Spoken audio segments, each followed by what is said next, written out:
రాష్ట్ర జేఏసీ ఇచ్చినటువంటి పిలుపు మేరకు మరి పెద్దపల్లి జిల్లాలో ఎంప్లాయీ జేఏసీ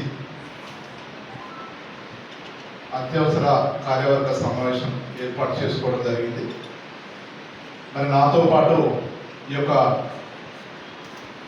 సమావేశంలో ఉపస్థితులైనటువంటి సోదరుడు Telangana employee JAC convener తూమ్ Ravinder గారికి, అలాగే మరి ఇక్కడికి దాదాపు 30 నుంచి 40 సంఘాల బాధ్యులు ఇక్కడికి విచ్చేయడం జరిగింది.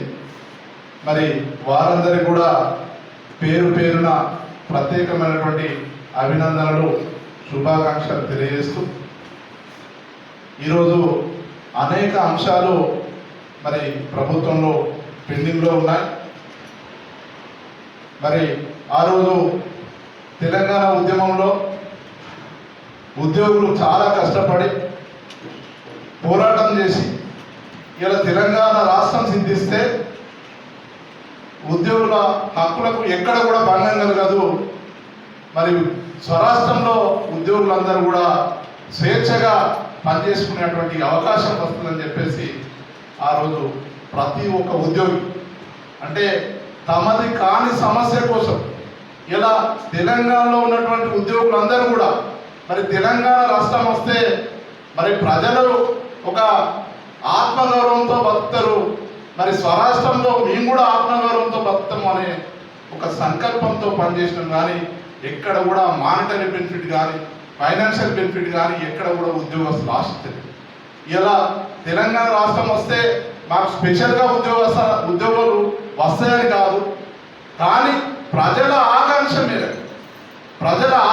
మేరకు ఆ రోజు మేము ఉద్యోగాలను పణంగా పెట్టి ఇలా రాజకీయ నాయకులుగా ఉన్నటువంటి అందరూ కూడా రాజకీయంగా తెలంగాణ రాష్ట్రం వస్తే మాకేమైనా బెనిఫిట్ అవుతుందో ఏమో అని చెప్పేసి ప్రయత్నం చేసినటువంటి సందర్భంలో ఇలా తెలంగాణ రాష్ట్రం వస్తే మేము ఆత్మగౌరవంతో బతుకుతామని చెప్పి ఒకే ఒక నినాదంతో పనిచేసినటువంటి ఉద్యోగులు మరి అలా ఏ ఆర్థికపరమైనటువంటి ఎక్స్పెక్టేషన్ లేకుండా ఉద్యమంలో పనిచేయడం జరిగింది. ఇలా ఉద్యమంలో పనిచేస్తే ఇలా ఉద్యోగులందరూ కూడా కష్టపడి పనిచేస్తూ ఆ రోజు బీఆర్ఎస్ ప్రభుత్వానికి కూడా ఇలా ప్రపంచ స్థాయిలో కీర్తి గడపడానికి ఉద్యోగులందరూ కష్టపడి పనిచేసినారు. ఇలా ఉద్యోగులు అంటే ఇలా ఒక రాజకీయ పార్టీకి మరి అంటగట్టే ప్రయత్నం చేస్తాం. ఇలా ఉద్యోగులు అంటే వాళ్ళకు భావ ప్రకటన స్వేచ్ఛ ఉంది, ఉద్యోగులకు సంబంధించినటువంటి అన్ని అంశాల మీద పోరాటం చేసేటువంటి హక్కు ఉన్నది. మరి దాంట్లో భాగంగా ఏ ప్రభుత్వం అయితే ప్రభుత్వం ఏర్పాటు చేసి సంక్షేమ అభివృద్ధి పథకాలు ప్రజల్లోకి తీసుకుపోతుందో మరి ఆ పథకాలను అందరినీ కూడా ఇలా ప్రజలందరికీ చేరవేసి ఇలా ప్రభుత్వానికి ఒక చక్రాలాగా ఉండి పనిచేస్తున్నటువంటి ఉద్యోగస్తులు ఇలా ఉద్యోగస్తులు అందరూ మొండికేస్తే ఇలా ప్రభుత్వాలు నడిచేటువంటి పరిస్థితి లేదు. మరి అయినప్పటికీ మనం కోరి తెచ్చుకున్నటువంటి ప్రభుత్వం ఇలా ఈ ప్రభుత్వం వస్తే ఉద్యోగుల సమస్యలన్నీ కూడా సాల్వ్ అవుతాయని చెప్పేసి ఒక ఆకాంక్షతో మేమందరం కూడా ప్రయత్నం చేసినటువంటి సందర్భం. ఇలా 15 నుంచి 16 నెలలు అవుతా ఉన్నది. ఇలా ఉద్యోగులకు సంబంధించినటువంటి ఏ ఒక్క అంశం కూడా ఇలా పరిష్కార దిశలో మరి తీసుకుపోవడం లేదు. ఒక రేవంత్ రెడ్డి గారు నిజంగా కూడా అద్భుతమైనటువంటి ముఖ్యమంత్రి, ఇవాళ చిన్న వయసులో ముఖ్యమంత్రి అయినారు. వారి ప్రభుత్వానికి మేము స్వాగతం పలికినాం. ఆ ప్రభుత్వం రావడానికి అహర్నిశలు కష్టపడి పనిచేసి ఇలా ప్రభుత్వం రావడానికి ఉద్యోగస్తులందరూ కూడా కష్టపడి పనిచేసినాం. మరి ఆ సందర్భంలో మరి ఆ రోజు 15-16 తారీఖులలో జీతాలు పడేవి. మరి రేవంత్ రెడ్డి గారు వచ్చిన తర్వాత మరి 1వ తారీఖు జీతాలు పడతాం. వారికి ఉద్యోగుల పక్షాన కృతజ్ఞతలు తెలుపుతా ఉన్నాం.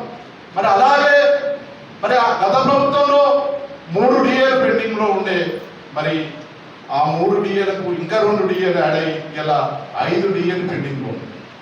ఇలా మేము ప్రభుత్వంలోకి రాగానే మీకున్నటువంటి డిఏలన్నీ కూడా ఇస్తామని చెప్పేసి ఆ రోజు చెప్పినటువంటి వైనం మరి ఇలా ఒక్క డిఏ కూడా మరి ఒక్క డిఏ ప్రకటించేసి ఇప్పటికి 5 డిఏలు పెండింగ్లో. అంటే ఒక్కొక్క వ్యక్తికి ఒక్కొక్క ఉద్యోగి దాదాపు 10 నుంచి 15 వేల రూపాయలు నెలకు నష్టం జరుగుతూ ఉంది.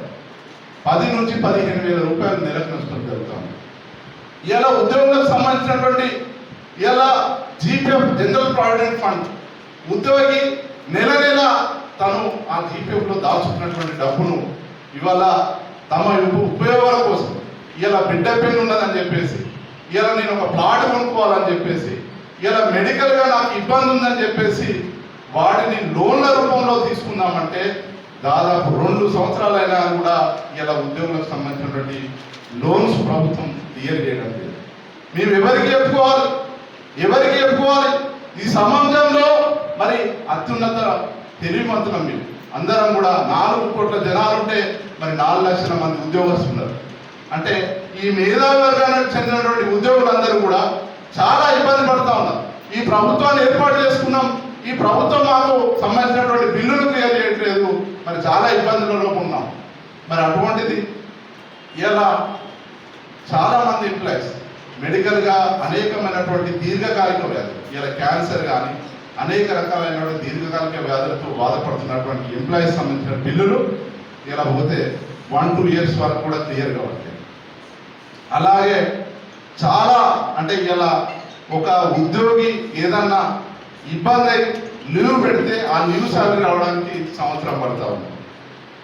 ఇలా అనేక అంశాలు ఇలా ప్రమోషన్లు కానీ తర్వాత అనేకమైన అంశాలు అంటే దాదాపు ఒక 57 అంశాలు ఉన్నాయి. దాంట్లో సరే ఈ ప్రభుత్వానికి ఫైనాన్షియల్గా కొంత ఇబ్బంది ఉన్నది మరి, కాబట్టి మేమందరం కూడా మనం ఏర్పరచుకున్నటువంటి ప్రభుత్వం, ఈ ప్రభుత్వాన్ని మనం కాపాడుకోవాలి, ఈ ప్రభుత్వానికి మనం అందరం కూడా తోడ్పాటు ఇవ్వాలి అని చెప్పేసి మేము ఒక అంకిత భావంతో ఎక్కడ కూడా ప్రభుత్వం మీద విమర్శలు చేయకుండా, ప్రభుత్వం చేపడుతున్నటువంటి ప్రతి కార్యక్రమాన్ని ఇలా ప్రజల్లోకి తీసుకుపోయి ప్రభుత్వానికి మంచి పేరు వచ్చే విధంగా మేమందరం కూడా ప్రయత్నం చేస్తాం. కానీ ఉద్యోగస్తులు చాలా ఇబ్బందిగా ఉన్నారు. ఇలా కింది స్థాయి ఉద్యోగస్తులు చాలా ఇబ్బంది పడుతూ ఉన్నారు. వారు పెట్టుకున్నటువంటి ఏ ఫైనాన్షియల్ సంబంధించినటువంటి ఏ బిల్లు కూడా క్లియర్ కావట్లేదు. దాదాపు 8,000 నుంచి 10,000 కోట్ల బిల్లులు ఇలా పెండింగ్లో ఉన్నాయి. దాదాపు 2-2.5 సంవత్సరాలుగా. అంటే మాకు అదనంగా ఇచ్చేది కాదు, మాకు హక్కుగా రావాల్సినటువంటి మరి సరెండర్ లీవ్ కానీ, మరి ఇలా జీపీఎఫ్ కానీ, ఫెస్టివల్ అడ్వాన్స్ కానీ, మెడికల్ రియంబర్స్మెంట్ కానీ, ఇలా అనేకమైనటువంటి బిల్లులు, ఒక్క బిల్లు అని కాదు అనేకమైన బిల్లులు ఇవాళ ప్రభుత్వంలో పెండింగ్లో ఉన్నాయి. దయచేసి గౌరవ ముఖ్యమంత్రి గారికి మేము పెద్దపల్లి జిల్లా పక్షాన రిక్వెస్ట్ చేస్తాం. ఇలా ఉద్యోగస్తులందరూ కూడా మీ మీద అపారమైనటువంటి నమ్మకంతో ఈ యొక్క ప్రభుత్వం కాంగ్రెస్ ప్రభుత్వం వస్తే మాకున్నటువంటి సమస్యలన్నీ కూడా మరి తీరుతాయని చెప్పి ఒక గొప్ప నమ్మకంతో పనిచేస్తాం.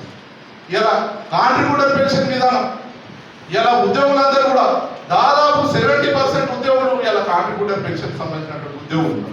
ఇలా మీరు మేనిఫెస్టో పెట్టడం జరిగింది. ప్రభుత్వం రాగానే కాంట్రిబ్యూటర్ పెన్షన్ విధానాన్ని రద్దు చేసి ఇలా పాత పెన్షన్ విధానాన్ని కొనసాగిస్తారు. ఇలా ఆ ఉద్యోగులందరూ తీవ్రమైన నిరాశ నిస్పృహలతో మరి ఆ ప్రభుత్వం ఎప్పుడు సిపిఎస్ అంతం చేస్తుందా, ఎప్పుడు మేమందరం మరి ఉత్సవాలు చేసుకుందామనే ఎదురు చూస్తున్నాం. కానీ దానికి ఎలాంటి ఆర్థికపరమైనటువంటి సమస్య లేదు. ఇలా మా దగ్గర నుంచి కూడా చాలా ఈహెచ్ఎస్ ఎంప్లాయీ స్కీమ్ కూడా నిజంగా కూడా మేమందరం కూడా ప్రతి ఎంప్లాయీ కూడా 1-2% కాంట్రిబ్యూట్ చేసి మరి ప్రభుత్వం నుంచి ఒక ట్రస్ట్ ఏర్పాటు చేసి కండిషన్ అనేది ఏది పెట్టకుండా ఇలా ట్రీట్మెంట్ ఇవ్వాలని చెప్పేసి కోరడం జరిగింది. ఇలా గత ప్రభుత్వంలో నామమాత్రంగా ఒక జీవో తీసింది. మరి ఇప్పటి వరకు కూడా ఈహెచ్ఎస్ అనేది లేకుండా ఎంప్లాయీస్ ఏ సమస్య వచ్చినా అని కూడా మరి తాను సంపాదించుకున్న సొమ్మంతా కూడా ఇలా హాస్పిటల్లో పెట్టడం జరుగుతుంది. ఇలా హాస్పిటల్లో పెట్టినటువంటి డబ్బులు రావాలంటే ఆ డబ్బులు రావట్లేదు. ఇలా ఎంప్లాయీ హెల్త్ స్కీమ్ లేదు. ఇలా అనేక రకాలైనటువంటి సమస్యలతో ఇలా చాలా బాధపడతాము. ఉపాధ్యాయులకు సంబంధించి అనేకమైనటువంటి సమస్యలు, ఆ సమస్యలు కూడా క్లియర్ కావట్లేదు. ఇలా 317 జీవో తీసుకొచ్చి మరి చెల్లాచెదురుగా చేసినటువంటి ఉద్యోగస్తులందరినీ కూడా మేము హక్కున తెచ్చుకుంటాం, మేము అందరినీ కూడా కాపాడుతామని చెప్పేసి ఆ రోజు మేనిఫెస్టోలో పెట్టడం జరిగింది. వాళ్ళు కూడా తీవ్రమైనటువంటి నిరాశ నిస్పృహలతో ఎప్పుడు వస్తుందని చెప్పి చూస్తాం. ఇలా ఒక్క అంశం కాదు, ఒక్క జీతం ఒకటి 1వ తారీఖు వస్తుంది తప్ప మిగతా అంశాలు చాలా పెండింగ్లో ఉన్నాయి. మేమందరం కూడా మేము తెచ్చుకున్నటువంటి ప్రభుత్వం మేమందరం కూడా సంయమనం పాటిస్తూ ఉన్నాం.